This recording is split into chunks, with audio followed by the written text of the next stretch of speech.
And now, the survival show that once survived debating new drapes versus new AKs.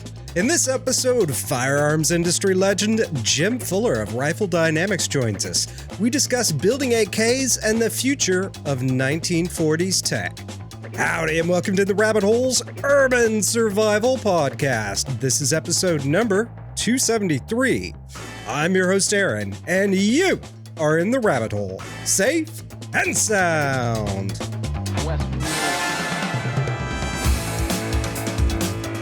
Jim, welcome back to In the Rabbit Hole. Hello, Aaron. How are you, brother? I'm doing well. It has been too long since last time we got a chance to chat. Yeah, it's been, a couple of years since we had our last interview? Yeah, the last time we did an episode together was a couple of years ago, and then the last time we saw each other was about 9 months ago, I think. Yep. Yeah. We were in class together, or was it open house or something? I don't know, whatever. We ran into each other recently. Yeah, it was a build class. Oh, okay, cool. That's right. Yep. I think that's really what we're going to focus on today, too, which is a good thing we brought it up. And that is, as far as the philosophy of the original design, something that I don't think a lot of people actually understand about the AK. So let's start here. Why, and I've been really curious about this for a while. Why are you so generous with your time and knowledge? I know you've even trained what a lot of people would perceive as your own competition. Well, yeah, I have. People have asked me that. It's like, why do you train your competition? It's like, well, it's really not. I don't really look at it as competition. I mean, when I started doing these things, there wasn't hardly anybody even really doing this, and the main purpose of doing it was to get people to do it right. And I'm just really glad that people are doing it right now and not putting out garbage. There is a lot of it still. Mm. Yeah, and you've been doing this a long time. As I understand it, you got your start in the 80s. And I think back then, the AK really wasn't very popular at the time. And then it saw a resurgence when the stuff in the Middle East sparked up. And we had to learn about the AK all over again. What took y'all from being a mom and pop shop to a full-blown operation? Well, really, I would say that what really put us back in a serious backlog was probably around the time we were endorsed by Travis Haley. Okay, that was we just started our production line then. We started our production line based on one of the guns that he chose, and it was basically the 501. So we had the 501 and the 502 models that we were doing, which was the triangle side folder and the M4 stock adapter with our front end on it. And but once the orders just started piling in. I mean, that's when we went from I think at the time we were probably 6 or 8 months back ordered, and then within a few months we were like 2 years back ordered. Yeah, it came real quick.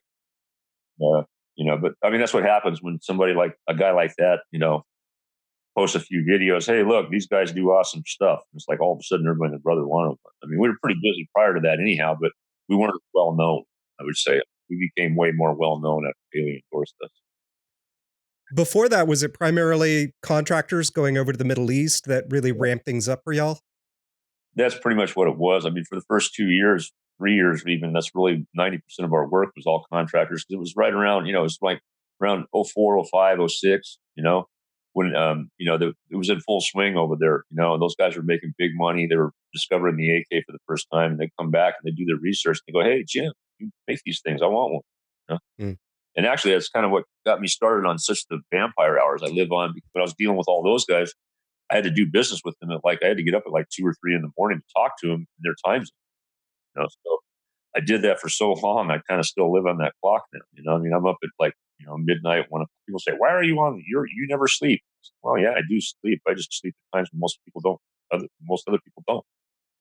Yeah, I've had a few friends that do business overseas. It becomes an interesting lifestyle.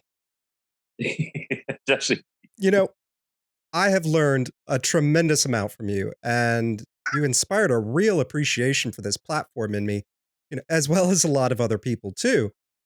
Before that, I really didn't care about them or like them before I really understood them, that is. And I think what most people miss, to use a metaphor, is that debating the AR versus the AK is like debating Les Paul versus Stratocaster. They're both electric guitars, but the music is different. The philosophy is different. The build is different. Yeah. At the end of the day, they're still both going to rock your face off. It's just Hmm. What is the style you're trying to do? What are you Yeah. trying to accomplish? So let's go all the way back to the philosophy. What was the actual philosophy of the AK's original design? And why is it so hard for Westerners to wrap their head around it? Well, I mean, their philosophy was they just wanted something that was robust and something that was dependable and something that was easy to learn how to use. Which it is. I mean, that gun is all of those things. It's not cheap to produce, despite what some people may think. It's it's technology that see the technology is definitely an Eastern Bloc technology. When you look at military firearms that we've developed over the years versus what the Eastern Bloc has developed, during World War II, they had a lot of experience with stamped sheet metal guns. The Russians made a lot of sub guns out of stamped sheet metal. The PPSH and the PPSH 40, PPS 43. There was other stuff. I'm not running them all out. Whereas in the United States, the only gun that we ever did in stamped sheet metal was the grease gun during World War Mhm, II. And it's just not a technology that we've ever really used for our military weapons too much. I mean, we mill things out of blocks of steel and aluminum and plastics and polymers and all this stuff. I mean, our M4, mm, you got to remember too, is probably about 10 years newer than the AK also. I mean, look at the AK is really 40s mhm, technology, whereas the M4 is really more 50s slash, well, I would say 50s technology. And if you look at the industrial developments of that time, that was right when they were starting to go into, more plastics, more polymers, mm, lighter alloys like aluminum and stuff. But prior to that, all guns had always been steel and wood. mm. And the Russians just kind of kept doing that. So they were really more experienced with that style of construction of military of weapons than we were, just because we never really did it that much. And that's one of the reasons why it's not so well known here. The only reason I really had any kind of knowledge in the beginning of it was because I went through airframe school, so I had a basic understanding of proper riveting. As you built the gun. Riveting is what the whole gun is built on. Yeah. And it's I mean, rivets work for a reason. You can't use screws, you can't weld them. Will it work? Yes, it'll work. Okay, the AK is a brilliant design. Such a brilliant design, it can be built horribly wrong and still work. Not for as long, but it will. Mhm. You know.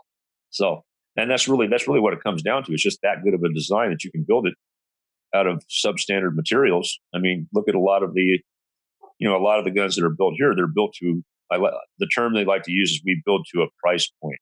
Mm, You know, and I understand that the majority of the AKs sold in this country are. I think when we were looking at the numbers from 2015, there was something like 80,000 AKs sold in the United States, and probably three-quarters of them came from Century and IO, mm. which are the lesser expensive guns in the $500-$600 range, whatever. And but obviously, to build a gun that cheap, it has to be built that cheap.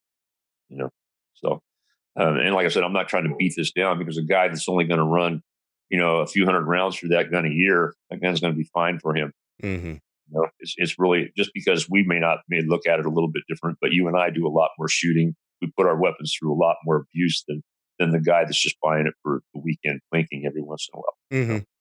So I kind of like to be careful about that, because not everybody can afford to buy a $2,000-$3,000 gun. Yeah. You know the you know the you know the you know people of lesser means need to have that Second Amendment as much as anybody else does.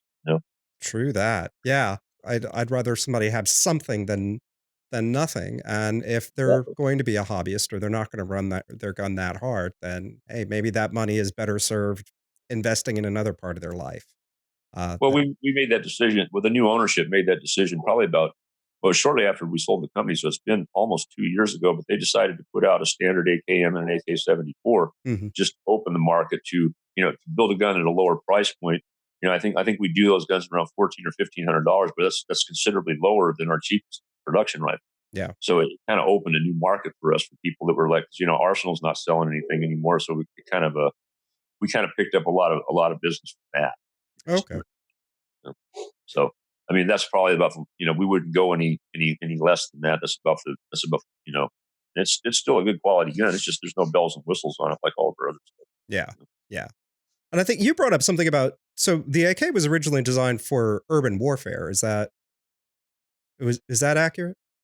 Well, I think that Mikhail Kalashnikov. I would have to say, I don't know, and I never spoke to him about it. Wish I could have, but he was a tanker. He worked in Hmm. a tank, so I think I got to think that just from that reason alone, he was thinking of something that would work well in a tank. Oh, okay. So if you think about it, at the time, they either had a subgun or they had a big Mosin gun.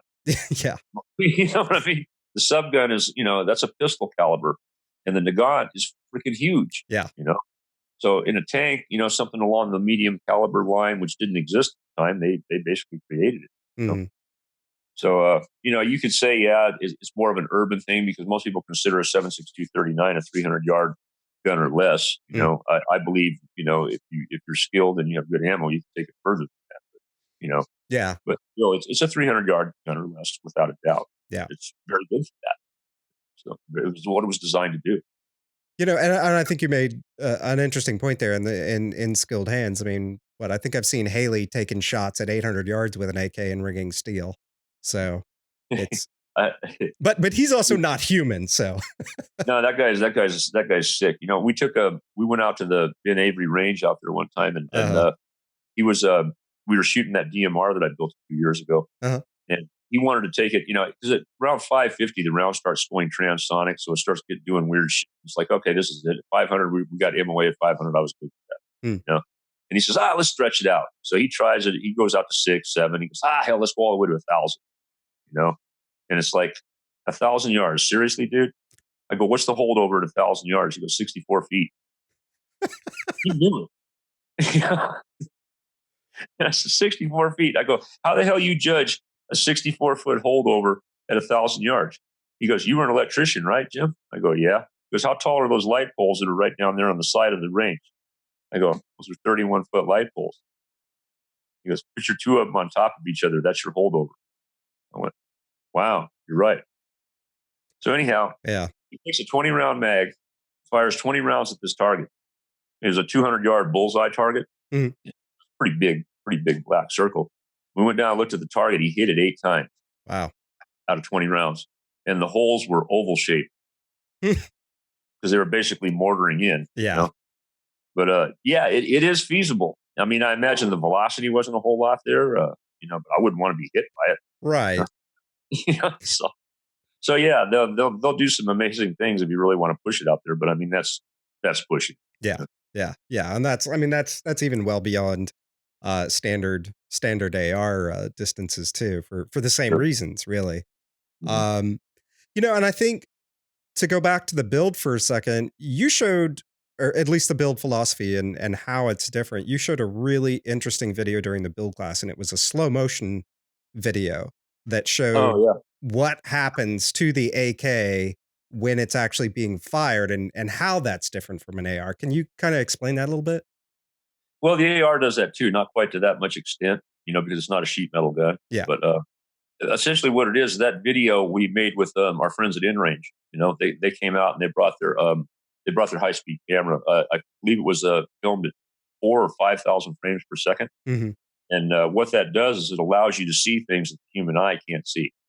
And the gun as it fires, it's a video of me firing a gun in full auto, and I think we fired 20 rounds in full auto or something like that. And you can actually see as the bullet leaves the barrel, you can see the barrel whip and dip about an inch to an inch and a half, Mhm. and that shock wave travels through the whole gun. And as you've seen in the video, you can see the gas tube kind of move. You see the sight jump up. You can see the top cover wiggle a little bit because that shock wave travels through the whole gun when it does that. And that's one of the reasons why it's designed. Like, for instance, those of you who have really intimately looked at an AK, if you've got one that was built properly, your piston is going to be a little bit loose on your bolt carrier, and that's because of that shock wave that travels through the gun.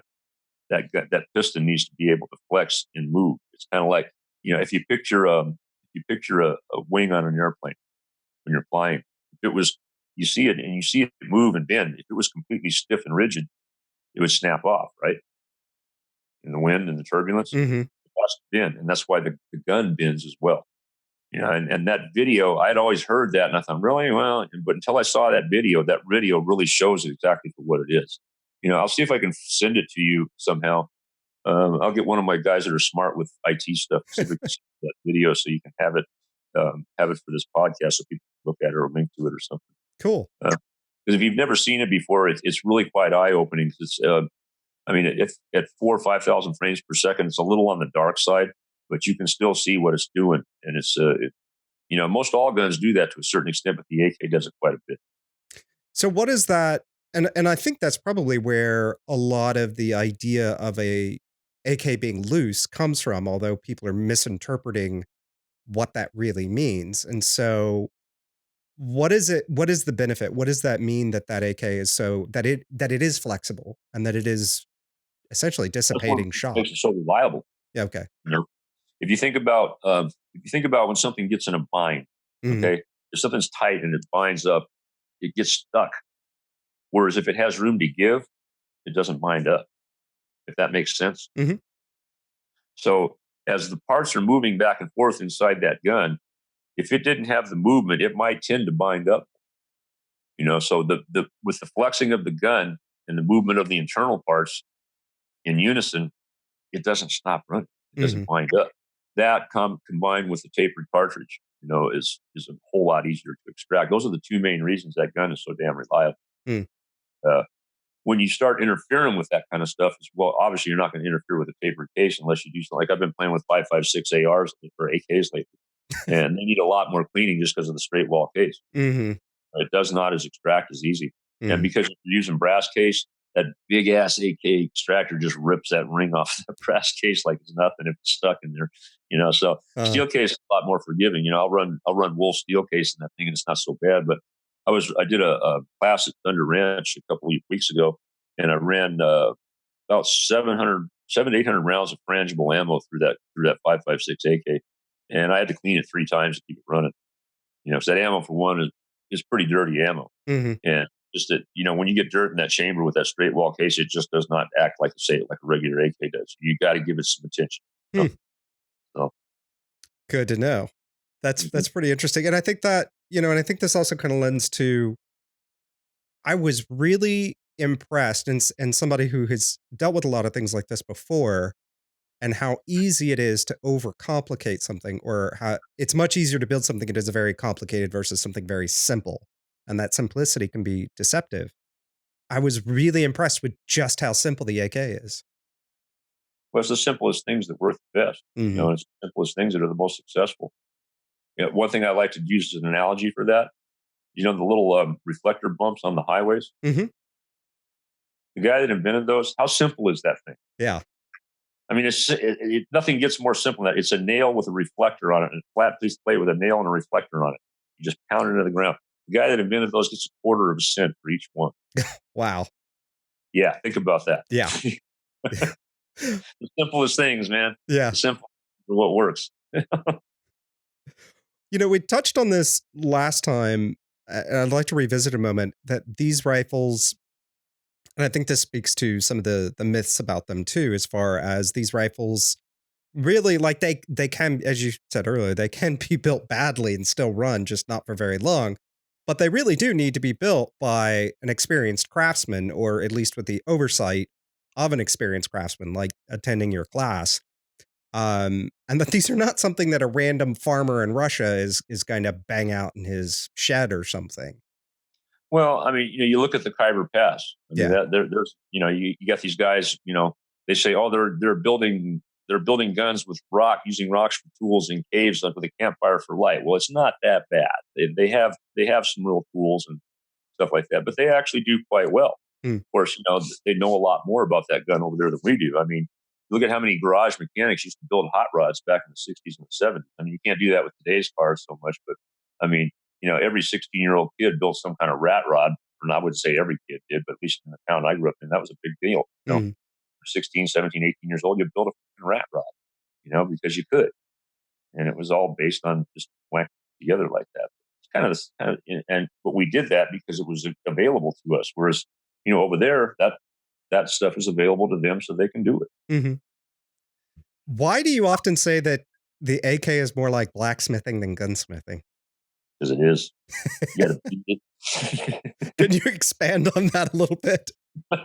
Well, there's I mean, that's an exaggeration, of course, Uh, but Hammers are used a lot. Force is used a lot in pushing these together. I mean, we use 12-ton presses to push things together. We use 12-ton presses to, to press rivets and stuff. Generally, you would never, very rarely ever use a 12-ton press on an American-made gun. Yeah. I'm trying to think what you would ever use one for, unless you had something, a pin that was stuck really bad, or God, I don't know. I Yeah. could think of anything to do it, but it's just such an unorthodox way of building a gun compared to what we do here in the West. Yeah. It's a lot more brute force with a little bit of Yeah, finesse.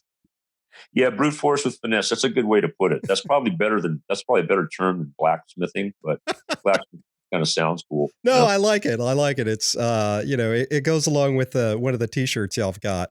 The what do you so here's one. What do you not like about the original design? Probably the first things I set out to fix, and that was the safety and the sights. Mm, The sights were, well, and mainly it's just the notch is too narrow. The safeties are not exactly ergonomic. Once you get used to using it, it's okay, and you can do a lot to make them better. They're usually pretty tight to work with and stuff, and if you do a few things to help them, they're not so bad. mm, But that's one of the first things we figured out early on. But other than that, I don't really have an issue with the gun. I think it's a brilliant piece of work myself. mm-hmm. Um, I mean, it's older in the sense of design to the M4, and today we run into a lot of those problems because the M4 was designed to be more modular, and it affords itself to do more things than the AK does. I mean, we really had to do a lot of stuff with the AK to be able to put scopes on them, to be able to suppress them, to be able to put different accessories on them that you would put on your M4 easily, because the M4 was designed to be modular like that. Whereas the AK, that yet keep that shit off my rifle. That was the mindset. Yeah. I mean, there was no way to. You had a side rail you could put a scope on, and that was it. That was the Russians being technical or something. I guess. Hmm. But yeah, it was just basically, here's your gun, shoot it. How has y'all changed the gas block and a few other parts of it. How has trying to modernize the rifle, and it's a funny word to use with 1940s tech, how has that impacted working with the rifle? Um, it's actually impacted our industry quite a lot. I Mm, mean, we were the first ones in this country to start doing a custom front end type thing like that. Because I've always felt that the receiver itself, you're dealing with something that's been perfected. There's really not a whole lot you can do with it. So work on the stocks and work on the front end. There's where you can really improve the gun. So we did that. We did things with the stock. We did our stock adapter, and then we did our front end work. Well, and I always liked the Galil design. I like the look of the Galil. The combination gas block front sight. And I always felt that it would change the handling of the gun, but it really didn't with the Galil because it's such a heavy gun. It's a milled gun. And you didn't get the benefit that you get out of our design out of the Galil because it was such a heavy gun. You really couldn't notice it like you would notice it out of an AKM, which is much lighter. mhm. And when we started doing that, it was immediately serious shooters figured out right away, oh, this is a big difference, And now, if you look around, most every custom AK out there is based on our design. You Mhm. know, I mean, we made our block because there really wasn't nothing to do here. We didn't make it ourselves at the time. I was just a little, garage gunsmith. I didn't have money to produce parts or that, so Yeah. I just had an idea, and I went to a friend, uh, Lenny Bolton at Venom Tactical, and he's the one that actually did that block for us. I told him, gave him an idea of what I wanted, what I wanted it to do, and he, got down there on his little CAD machine and made that shit up and came up with some prototypes, and there it went. There's been, I think, 9,000 of those blocks sold to date, Wow. and we sold 8,000 of them. 1,000 of them were sold through other sources, but Mm. and then we've just recently introduced our own block now, which is tunable for gas, and it utilizes the original AK front sight. A lot of people didn't like the front sight that we had on our Venom block. Um, didn't like to have to file it. Mm. Well, what if I have to readjust it? Well, I filed mine in. I've never readjusted it. It's still zeroed. Mm. But a lot of people don't understand combat effective accuracy. They're trying to turn their guns into a sniper rifle or something. It's Yeah. not what Yeah. it is. Yeah. I think that's another thing that people really don't understand. These are not bench queens. These are meant to be fighting rifles, real fighting rifles. Well, it's two different determinations of accuracy. Yeah. I mean, in the West, we look at accuracy as shooting the same, one bullet through the same hole, or as Hmm. close as we can get to that. Whereas combat effective accuracy, which we practice also in the military, is all about that 18-inch chest area. That's the hole you're trying to drive everything into, and you don't have to be that precise. As a matter of fact, driving everything through one hole is less desirable because it doesn't create enough damage. You know, multiple holes, multiple bleeding, that creates a lot of damage. So combat effective accuracy is not driving the same round through the same hole. It's getting as many hits as you can, as fast as you can on that adversary that's trying to kill you. The first time that I ever heard about that, I thought that really changed my way of understanding. Like when you're in combat, you actually are not trying to put the same bullet through the same hole in your adversary. You're trying to put as many separate holes in them as you can as quickly, because it's all about basically losing hydraulic pressure and Hmm. creating electrical shock. So Yep, exactly what it is. I yeah, mean, now if you're a sniper drilling somebody at 500 plus yards, that's a different story. yeah. But if you're the guy going house to house in a close range environment, you're not taking the time to hit that bullseye every time. You're just getting metal on meat, Hmm. you know. And that's what the AK is good for. It's what it was designed for. A lot of people don't even realize this, but the military requirement, the spec for an M4, you know what it is? 4 MOA. 4 MOA, exactly. And people go, 4 MOA, my God, that's terrible. No, it's not if you're trying to kill another human. No, you That's not can. bad at all. Yeah, 4 MOA at 300 yards is a 12-inch target. Well, how big's a human chest? 18 inches or 16 inches, I think, on average. 16, 18, the Yeah. average size guy. So out to 300 yards at 4 MOA, there's no reason why you can't hit that target, Hmm. right? I mean, unless you're just in a hurry and people are shooting at you and, that stuff. So Yeah. there's all that. But, Yeah, and I think, it was interesting. I thought I wasn't like, I really liked building the AK and everything. I wasn't expecting a lot out of it, but actually the AK that I built with you, it's a really accurate weapon. I was like, wow, this is, and that's just with kind of Wolf, standard run of the mill ammo. It wasn't with any of the super high end Corbon stuff. And I was like, well, that'll do it. So, were you, uh, did you do a 7.62 or a 5.45 gun? I don't I remember. did 7.62. Okay, yeah, yeah. So yeah, even like I tell people, just putting good quality ammo will probably cut your group size in half if you run a Wolf. Hmm. Because Wolf's not very consistent ammo. Once again, it's just made for our commercial market, so people can blink. Yeah. You know, Yeah. and it'd be perfectly good for fighting people. You can hit. I mean, I have no problem hitting man-sized targets with that stuff wherever I'm going. It's just not consistent. Hmm. Hmm. Two quick questions from Armada members. What are your thoughts on SBR AKs, and can you speak to deciding between 7.62 versus 5.45? Because I do understand there are some actual like just differences in why you would choose one over the other. Hmm. We've played around with SBRs a lot.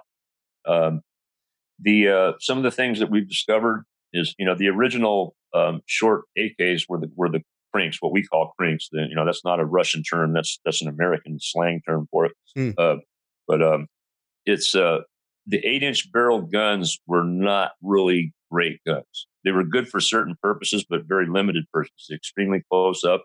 Um, the big deal being, like in the case of the 5.45 with an 8-inch barrel, the barrel gets hot and the groups open up, and it's just it works great for close range, but if you're trying to shoot stuff at long range, it's not the best gun for that. Of course, it's an 8-inch barrel. You know? mm, Um, but the 7.62 in an 8-inch barrel suffers a lot from velocity loss. mm, I mean, it's a lot of velocity loss on the 7.62 round.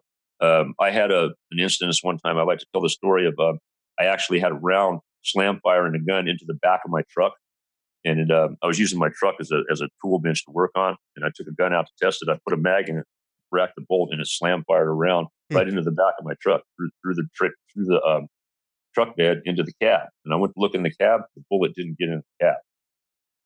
It got through 2 layers of sheet metal and just bubbled the third one. It did not get through the third layer of sheet metal Huh.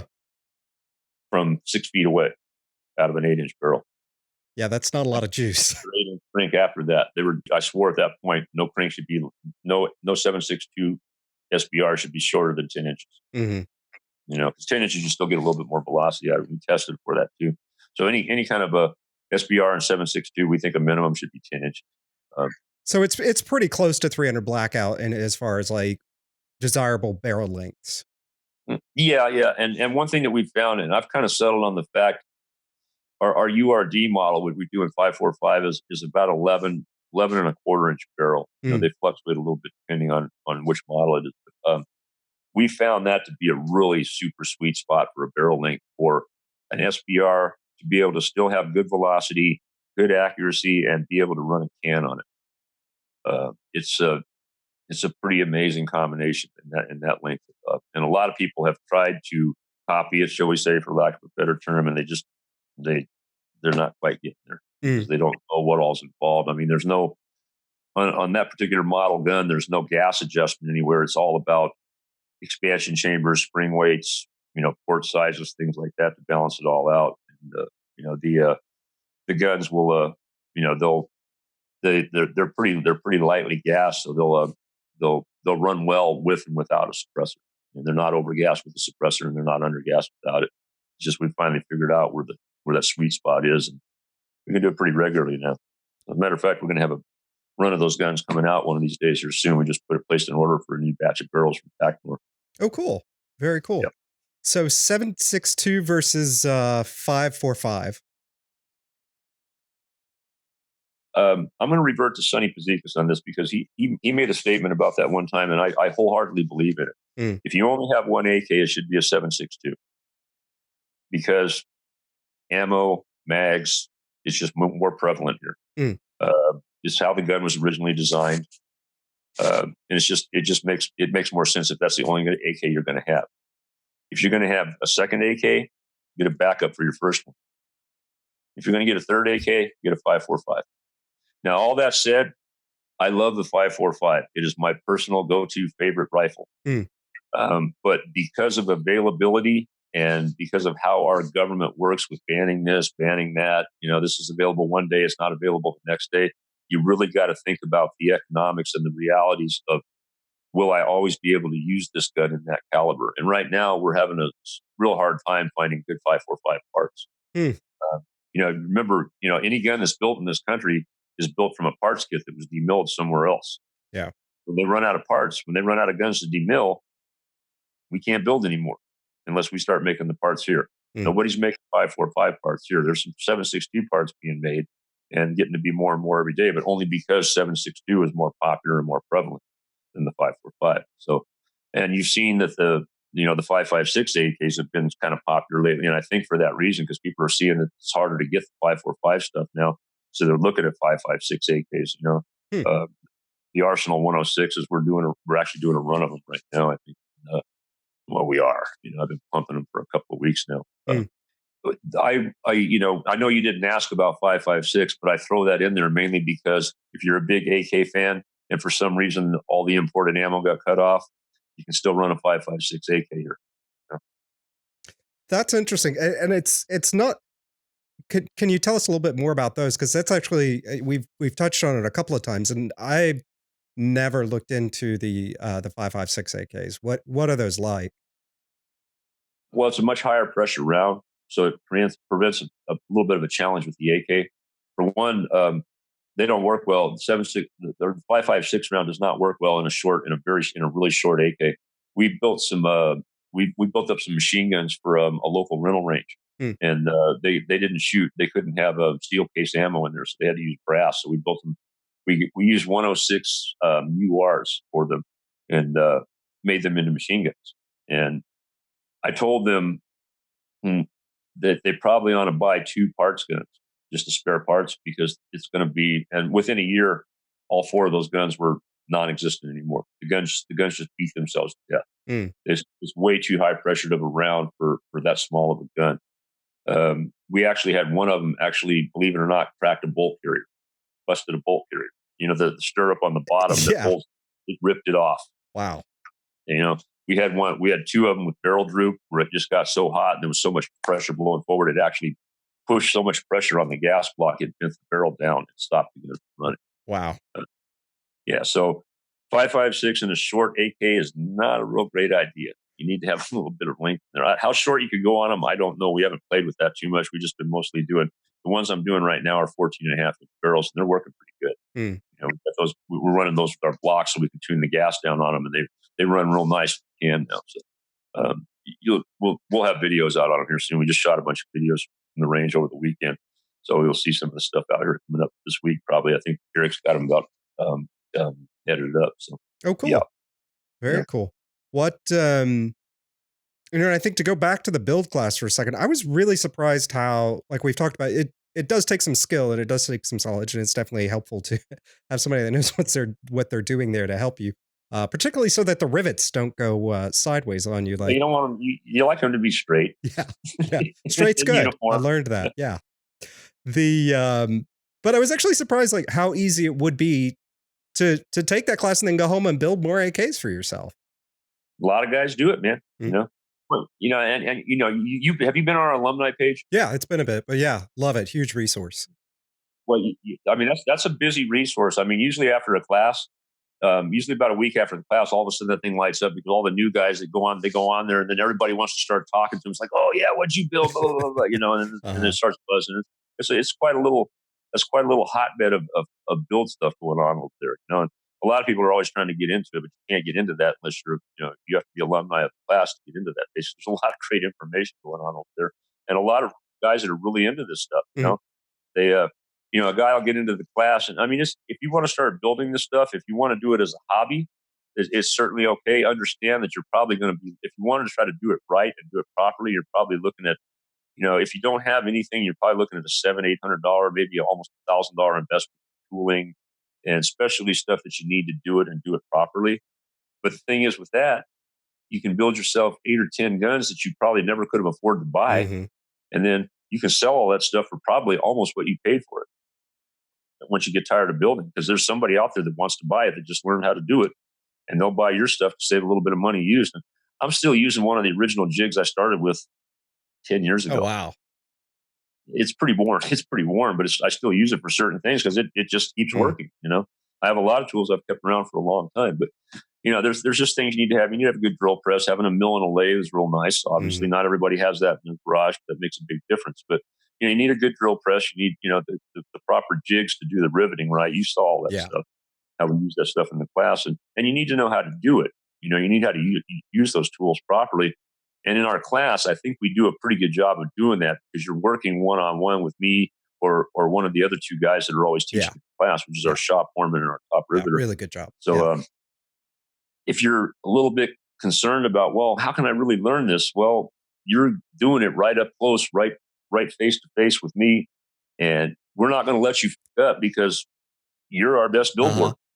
We want you to go away with a great gun. We want everybody to go, wow, you built that? Oh man, that would be awesome. So it's that's kind of how we roll, Yeah. What, for somebody interested in this, why not just learn it off the internet?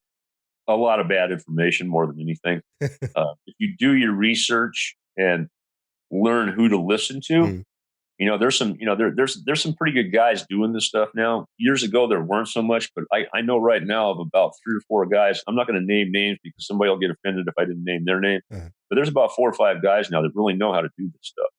And if you follow those guys and listen to what they're saying, you're going to get a pretty good idea of what to do. I think Vince Knuckles from Mesa Kinetics. He also does a build class. And Vince is a very, very talented guy.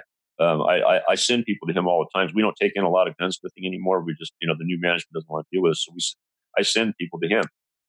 But Vince was around back then, but there wasn't a whole lot of guys around. Back in the 90s, in the 80s and the 90s, there was quite a few guys into the AK, but the politics killed it, and everybody went away. And then it wasn't until towards the end of the 90s until the AK started coming back. And then when it did, it came back pretty big, at least in the last 5 years. So I'd say, 10, 12 years ago when we were starting out, there wasn't a whole lot available for this gun. You could buy a few receivers on the market, but there wasn't a lot of aftermarket parts, nothing like that. All that stuff had to be developed, and it's coming there now. It's getting there. It's a way bigger industry than it ever was before in this gun. What's coming up now? What are y'all, because y'all are about to do some new stuff or introduce some new stuff with, along with the build classes. Well, we have, we're also doing, we've kind of revamped, We used to do a 1-day armorers class, and then we used to do familiarization classes. And what we've done is kind of combine those into a 2-day class now, and we call it AK Discovery. We don't have it up on our schedule yet because we're still trying to figure out where to put them and how many to do next year. Mm. We have 5 build classes that we just put up on next year's schedule, 2019. But we're going to have the AK Discovery class up there as well. And what that will consist of is a day in the classroom, going over, armoring. Guys can bring their own gun in, work on their gun, whatever they want to do, or use one of ours, whatever they want to do. We'll have all of our variants there for them to see and experience. And the next day is going to be on the range doing actual, legitimate basic training with the gun. Learning the basic operation of the AK, how it should be ran, so people aren't trying to run it like an M4 or an FAL or something that it's not. Mm. Most people just apply if they've never dealt with the AK, they apply that. We used to call it, don't M4 your AK, please. It's not an M4. I like that. And it's true. Every weapon has a manual of arms, just like the AK does. Mm. So the AK Discovery class, if you're new to the AK and you want to know more about it, will be a really good class for people to get in and walk away with having a pretty good handle on the subject matter, without spending the price of a build class. Oh, okay. Yeah. Do you have any idea what the Discovery class is going to run? That's not my job. Not anymore. Not anymore. I don't deal with that. There's bean counters that deal that. I don't. Yeah. Yeah. So how close are we to ever seeing a fully Rifle Dynamics made AK? Closer than you might think. It's really all about the market. Mm-hmm. It's we know what it costs to do it, and the market is just about at a point where you can justify it. I mean, and that's really the best I can say, Mm-hmm. Because it's expensive to do. Mm-hmm. I mean, if you wanted to do forgings, I mean, you could spend $100,000 setting up to forge one part. Yeah. And that's the only reason you ain't seen it to date, because there's not quite a big enough market to support that kind of investment. Mm-hmm. But it's coming. Yeah. Cool. I look forward to it. If the money's there, what's that old movie about the baseball thing? If you build it, they'll come. Yeah. Well, you build an industry, that shit will show up. Mm-hmm. You get enough people wanting to buy it, somebody's going to spend the money to do it right. Mm-hmm. I mean, I noticed that even Century has kind of, and I know everybody likes to poo-poo on Century, but the reality is most of the parts kits that we build things off are imported by Century. So don't be too hard on those guys. And really, the only true com block factory-made gun that you can get in this country is imported by Century, and that's a Wasser. Hmm. So people like to bag on Century, and they've given themselves a lot of reason to be bagged on. But I mean, the RAS, they developed their own gun, they developed their own U.S. made AK, but they made it at a price point that their bean counter says this is what we got to do to make it worthwhile. Hmm. And everybody talks about how substandard it was, this and that, and I don't want to get into all that. But they have a new one out now that they've built to a better quality level. So, and to me, I see that as like, okay, we're getting a lot of flack for this, but we're also got a bigger market now. Maybe we should spend a little bit more money and try to make this gun better. Mm-hmm. Now, how much better it is, I don't know. I got one coming in for T&E, and I'm really kind of anxious to see what they did. I think what they did was they went with a tool steel bolt and the trunnion. Okay. I understand the bolt carrier is still a casting. I don't know, but that is a step up from what they were doing before. Mm-hmm. And it's a step in the right direction to building the gun closer to what the spec should be. Now, is it there yet? No, but we're getting closer. And the more people that take interest in this gun and start buying it, the faster you're going to get the real thing. Cool. So what beyond that, what does the future hold for Rifle Dynamics? Well, I really don't want to speak for the new owner. Mm-hmm. He's been a friend of mine for 20 years. Everybody thinks everybody's speculated, oh, the Freedom Group bought him, and oh no, Kalishnikov USA bought him. It's like, oh, grow up. Uh-huh. Internet. No, it was my best friend that I've known for 20 years bought the company. Mm. He wants to try to do, he's the same age as me. We're not young folks, and we're not going to stay in this forever. He'll eventually probably sell the company too, but he's doing the best he can to build it up and turn it into the company I always wanted it to be. But I just didn't have the resources or the time or frankly the knowledge to do that. He's a better businessman than I am, and he has better resources than I do. So, let's face it, Rifle Dynamics was never supposed to be what it was. It was supposed to be a retirement job for me and my wife, just a little, gunsmithing shop that we could just do on the side, and it just kind of took off from there. But we got some good stuff coming up, and a lot of good things on the burner that's developing. After the first of the year, maybe even a few things around SHOT Show. I don't know. Like I said, I don't want to speak for them because they have their plans. I'm going to stick there because they're doing some good stuff. And I think that you haven't seen the best of Rifle Dynamics yet. That is an exciting statement because you guys do some really cool stuff over there. Well, we've tried. Yeah. We've been at this game for a long time. We've finally been around to the point that the industry has kind of grown to the point now where we've been around, and some people don't even know who we are because there's so many new people in it. Mm-hmm. Of course, with social media, I mean, God, the social media is just like killing us these days. With the shadow brands and all this crazy shit to keep you from getting your word out. Mm-hmm. Well, Jim, dude, I am so excited about the stuff going on over there, and I am so appreciative for you being around and doing really cool shit with a really cool weapons platform. I really appreciate it, and I appreciate having you on again. Keeps me out of trouble. All right, dude. Well, it was good talking to you, and I'm already looking forward to the next time. Same here, Aaron. Always a pleasure, my friend. And, whenever you're in town, just look us up. We'll go hang out at the range and blow shit up or something. Deal. Links to Rifle Dynamics and other saucy resources can be found by going to intherabbithole.com/E273. If you're watching this on YouTube, be sure to do all that YouTube stuff. Like this video, subscribe, and slap that bell around because bananas are yellow. With that, we wrap up episode number 273 from the Lone Star State. Till next time, stay safe and sound.